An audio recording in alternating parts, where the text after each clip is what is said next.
Namo tassa bhagavato arahato samma sambuddhassa. Namo tassa bhagavato arahato samma sambuddhassa. Namo tassa bhagavato arahato samma sambuddhassa. Buddhaṃ saranang gacchāmi, Dhammaṃ saranang gacchāmi, Sanghaṃ saranang gacchāmi. Dutiyampi Buddhaṃ saranang gacchāmi, Dutiyampi Dhammaṃ saranang gacchāmi, Dutiyampi Sanghaṃ saranang gacchāmi.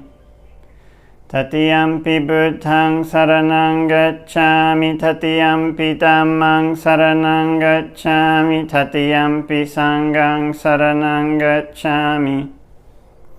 So, hello everybody, this is Bhante Joe here, and I'm just here at Bhattaramula.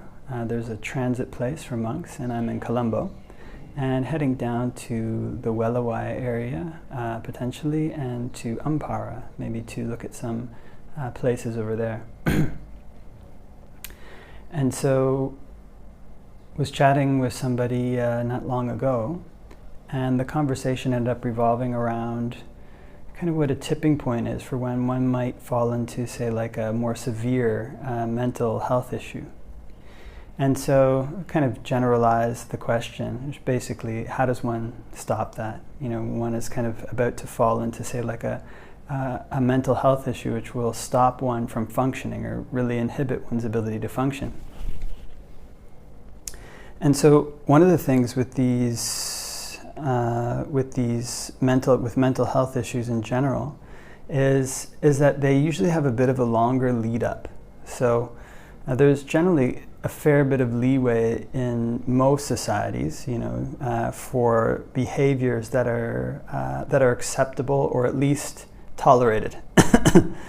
So when a behavior becomes difficult enough that it actually makes it so that one cannot function in that society, so that one's perceptions are so far outside of the bounds of what that society allows, then usually there's a lead up period to that. Like one can usually see it happening almost in slow motion. So the Buddha's teaching on the 5 hindrances, you know, you've got hatred and sensual desire, sloth and torpor, you know, doubt, and you've got restlessness and anxiety. And actually most of the most severe mental health problems that can come seem to come on the backs of this restlessness and anxiety, this kind of anxiety or restlessness about one thing or another. This kind of, usually the ones that become really debilitating seem to, maybe not always, I mean, I'm sure they have statistics about these things, but just say in the times I've heard of as a monk or encountered as a monk, usually seems to come on the back of some kind of unreasonable anxiety. So depending where one is living, the supports for this may actually be more or less. If one is in a Buddhist country, then actually there's a little bit more leeway because one has religious options. If one is in a Western country, it's very systematized, and that system will tend to shuttle one towards medication, psychology, psychiatry, and sometimes that system can lead to some difficult institutional situations. So what one wants to try to do is, before this behavior gets to a tipping point, to recognize what the behaviors are and what they're escalating to, and the ways in which they're escalating. Most people have an idea about this. I mean, they know, you know, I started off, you know, with this kind of anxiety, and it's been getting to this point, and now I have this worry about this or this, and I know it's unreasonable, but I can't stop myself from doing it. So anxieties usually take a form, and they come into the mind in such a way that they make somebody afraid, and then in order to counter the fear, the kind of thought or the impulse comes up that one should do something to distract oneself from it, or do something to prevent this kind of doomsday scenario. Now, one of the things that is important to understand is that these little voices or little impulses that come into the head, the more that a person follows them, the more they gain control over a person's mind. And these kind of little impulses, they grow larger. At first they might start off with something a little bit small, a little bit weird, like, oh, you know, you should wash your hands after you touch that door, or whatever is kind of reasonable. And they escalate to the point where you're cleaning doorknobs, you know, every doorknob you have to touch with a cloth because it's too much worry about the future danger of germs. And that's a situation that is getting much more serious, and you can notice the escalation of the behavior. So all of these things coming from fear and anxiety, they tend to have this component of either stopping the potential danger, and the thing that the behavior that one uses to stop the potential danger is often more dangerous than the future worry itself. This is the way that these things tend to escalate. It's kind of, in this kind of doorknob washing example, it's kind of one is afraid of germs, but actually a compulsion around cleaning can escalate to the point where actually that is much greater danger. So it's important to recognize this, at least intellectually at the beginning. Yeah? The other aspect of anxiety and worry is an aspect of distraction, and one doesn't want it to be in one's head. So at first, these kind of, one doesn't have to imagine these kind of impulses in the head like they're separate things. They're a mesh that forms in the mind, and these kind of negative impulses support one another. And on one side, they're distraction. On another side, they're kind of avoidance of a future danger or future fear. So the side for distraction is usually, I'm worried about something, I'm just going to avoid the situation. Kind of, again, this can start off normally enough. Kind of, I'm afraid of this particular social situation, so I'll avoid this person. But if it escalates to a point where one is afraid of every situation that even involves some danger, some uncertainty, this is just an example, say, with regards to socialization, then this is escalating to a point where it's becoming more and more difficult for one to function normally in society. So it's important to recognize that there's this aspect of distraction to the buildup of these behaviors as well. And this distraction teams up with this aspect of trying to avoid the uncertain future. It's essentially the same. You can view it like a network or a team of negative impulses that are in the mind and that support one another, like a gang. So the more one follows the distraction angle, the more easy it becomes for the mind to slip into following this avoidance angle. And it's all based on this kind of fears. Now, one of the tricky things with anxiety, worry, and fear in general is that sometimes this emotion points to real dangers. It points to things that are actually dangerous. But when our avoidance mechanisms or distractions, they start to tip, they have a tipping point beyond which we're recognizing, wait a minute, this is getting a little bit strange, what I'm doing right now. That's when one has to really try to put a stop to it. Now, these things function, the mind in general functions on the principle of cravings and essentially addictions. So the small relief that one gets from distraction, the small relief that one gets from avoidance, that relief will grow smaller and smaller the more that one does it. And the outlandishness of the behaviors, the dangerousness of the behaviors can grow larger and larger the more one indulges in them. So one essentially tries to do more and more of these behaviors that had some short-term effect. And they're getting less and less effective the more that one does them. And the behaviors that they're pushing one to do are more and more kind of debilitating. So it's important to recognize this as a process of addiction, basically. This is a process where one is becoming addicted to certain coping mechanisms, and those coping mechanisms have a really negative aspect to them. They have a really negative outcome. So in order to stop these behaviors, one essentially has to go through the difficulties of enduring the feeling, the negative feeling of whatever fear, whatever anxiety it is, the negative worry about say, the germs or social. There's so many different forms that anxiety can take. It can take many different forms. Enduring it and doing what's skillful regardless of the feeling of anxiety being there. So one thing that's really, really important, really, really helpful for this is actually to have a regular meditation practice and to do something calming like breath meditation or metta. But breath is actually the best. These kind of more severe tipping points into these problems happen often on the backs of unrestrained thoughts. The thoughts just grow more and more unusual, more and more proliferative, and more difficult to stop the impulses that come. And the solution to these kind of wayward thoughts in Buddhism is anapanasati, basically. It's the escape from restlessness and anxiety to a certain extent, because one is learning to cut off the thinking process. It's kind of just staying with the present moment.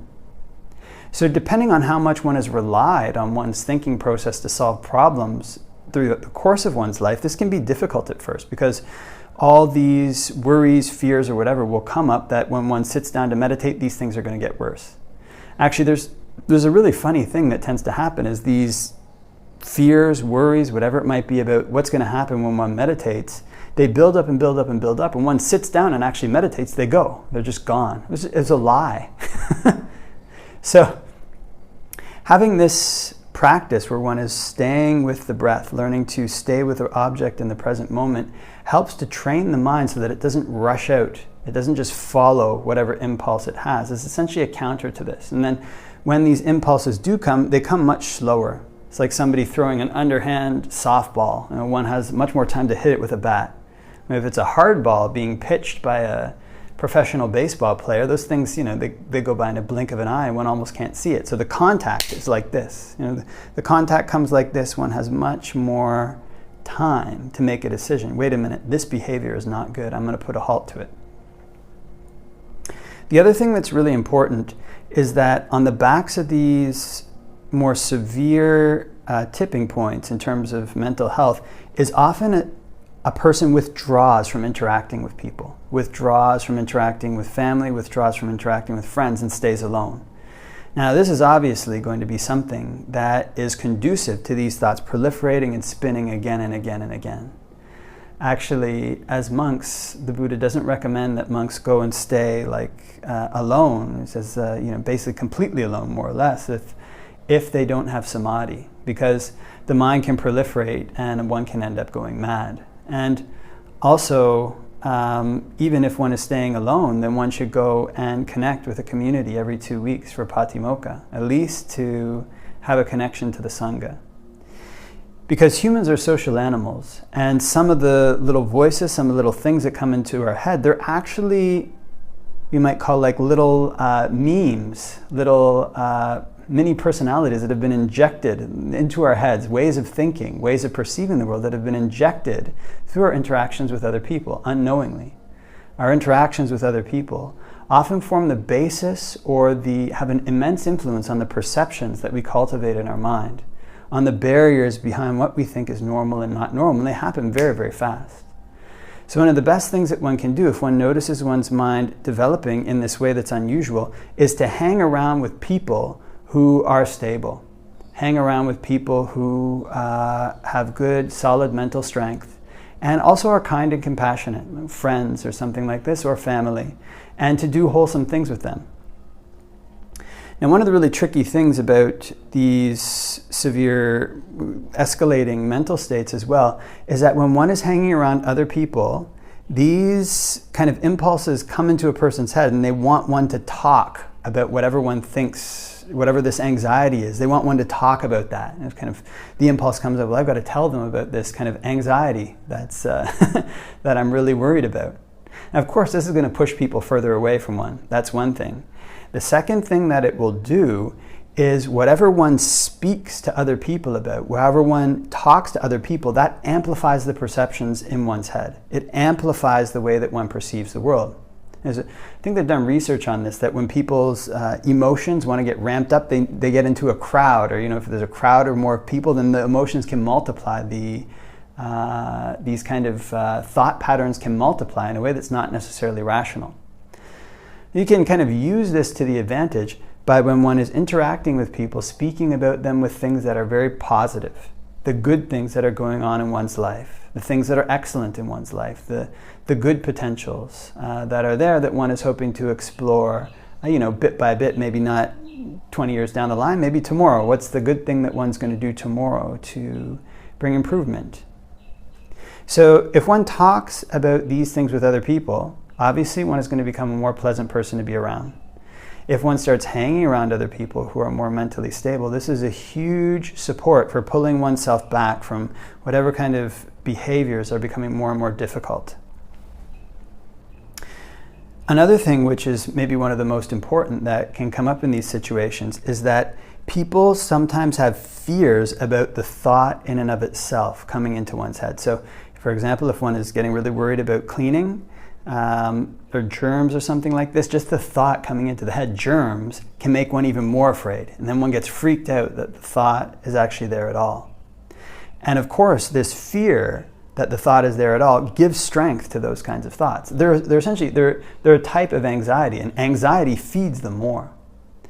So one has to get used to the attitude, to the perception that I cannot control every thought that comes into my head. If a person is very unmindful, if they're not deliberately thinking things, any type of thought can come into a person's head. These thoughts are not self. This is one of the things, the perceptions that a person cultivates in Buddhism. These thoughts are not self. They're not me, they're not mine. I'm not the owner of them. So it's like if a person was walking along the street in a big city, and sometimes people are there with billboards, at least in Toronto, New York, I don't know about every big city, and they're just yelling things on the street, doing all kinds of crazy things on the busiest, yelling things, and have different ideas on these big intersections. Now, if you get really worried that they're there and stop and face them and spend a whole time staring at them, they're going to know that you're being drawn into their world. And they'll come over and talk to you. They're not going to become more quiet and more peaceful on that account. But if they're there, they're yelling and screaming, and one walks by them, then eventually, just going through these big cities, it almost becomes something normal. You don't necessarily notice it. And you don't get pulled into these various strange worlds that these people are trying to pull you into. So you have to recognize that these thoughts and impulses, they're trying to pull us into a world that is not good. And we just have to think about them. What would I do if it was somebody on the street telling me to do this? Would I follow them? Or should I get really afraid just because they're on the street? They can come into the street and say what they want. It's if I follow their advice that it's a major problem. So not getting worried about whatever type of thought might come into one's mind is a very large asset in terms of combating the impulses that come from these uncontrolled thoughts that can lead to these kind of tipping point behaviors. So when all of these things come together, it can give quite a lot of strength to the mind. It's kind of learning to associate with good people, learning to develop a regular meditation practice, learning about not taking the thoughts that come into one's head as being oneself or one's possession. One learns these things, and when these thoughts come, one doesn't follow them. One just learns to endure it. It'll be something painful at first, kind of whatever tricks the mind throws up about how terrible it's going to be, how one should go and distract oneself, one should go and prevent this calamity, then one should just ignore those. Fortunately, this is the way to do it. One has to recognize that the mind is a liar. It can say anything. The perceptions that it puts in about the future can be completely false, especially the perceptions about a calamity or whatever it is that might happen. It might, but the actions that one takes to prevent it can sometimes be much worse. And oftentimes, our perceptions about the future are based on information that we have right now. There's information that we don't see. There's so many different variables that one doesn't see. This is where it requires a certain measure of faith, that so long as one does good, then goodness will come. So long as one follows the Buddha's teachings, practices meditation, and looks for the next step in front, then there's a way out of the situation. Because we make our world through the mental habits that we cultivate. So we can try to make our world as good of a place as we can. Restlessness, anxiety, these things are a hindrance on our path. And some hindrances are worse than others. And this one, anxiety, is one of the worst. So we have to keep our fears in a proper proportion. If they're saying don't go down a dark alley when it's midnight in New York, that might be a reasonable fear. But if they're saying things that are becoming more and more unreasonable, then we can regard them like these people yelling obscenities on the street. It's not necessary to listen to what they are saying. And we can go about whatever important business that we have to do. And these voices can fade into the background so that we almost don't hear them at all.